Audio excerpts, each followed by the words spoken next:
Hello friends, আজ বিকাল 7:30 থেকে আবারও শুরু হতে চলেছে ম্যাচ নম্বর 18 পাঞ্জাব কিং বনাম রাজস্থান দলের একটি গুরুত্বপূর্ণ ম্যাচ। তবে ফ্রেন্ডস, প্রথমে আমরা পাঞ্জাব কিং দলের শক্তিশালী একাদশটা দেখে নেব। তবে পাঞ্জাব কিং দলে আজকে খেলতে চলেছে প্রিয়াংশু আরিয়া একদম সুন্দর ভালো ব্যাটিং। তারপরে আছে প্রভসিমরণ সিং, উইকেট কিপার ব্যাটসম্যান, খুব সুন্দর ব্যাটসম্যান, উইকেট কিপারও করতে পারে, ঠিক আছে। তারপরে আছে শ্রেয়াস আয়ার, ক্যাপ্টেন, দারুণ খেলে। শ্রেয়াস আয়ার দারুণ খেলে, দুইটা ম্যাচ খেলছে, দুটা ম্যাচে কিন্তু সুন্দর খেলেছে। প্রথম ম্যাচটাতে 97 করলো 61 বলে, তারপরের ম্যাচে 52 করলো, সুন্দর খেলেছে। তারপরে এখানে আমরা দেখতে পাচ্ছি নেহাল ওয়াধেরা, খুব ভালো ব্যাটসম্যান, সুন্দর খেলে।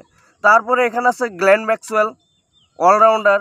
তারপরে দেখতে পাচ্ছি মার্কাস স্টোনিস, অলরাউন্ডার।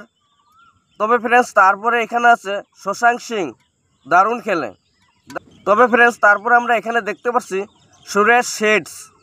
তারপরে এখানে আছে মার্কো জনসন, খুব সুন্দর বোলিং ও ব্যাটিং করতে পারে।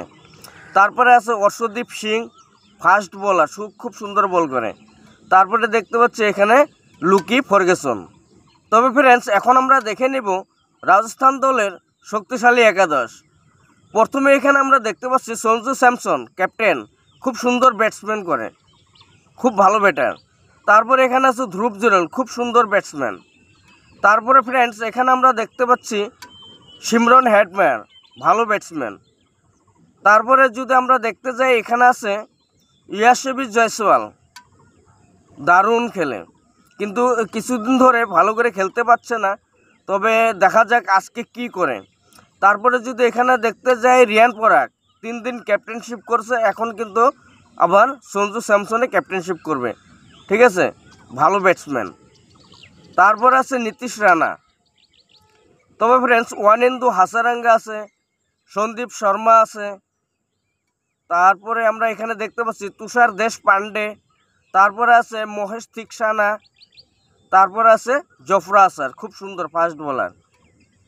তবে ফ্রেন্ডস, এখানে আমরা দুই দলের শক্তিশালী একাদশটা দেখে নিলাম। তবে আজকে কোন দল জিতবে সেটাই হচ্ছে সবচেয়ে বড় কথা। আর আমি তোমাদেরকে যে কয়টা দল জিতবে বলে বলছিলাম, প্রত্যেকটা দলেই কিন্তু জিতেছে। তবে আজকের ম্যাচটাতে অবশ্যই তোমরা কমেন্ট করে জানাবে, এবং আমার হিসাবে কিন্তু আজকে রাজস্থান দলটাই জিততে চলেছে, ঠিক আছে, 100%। Thank you.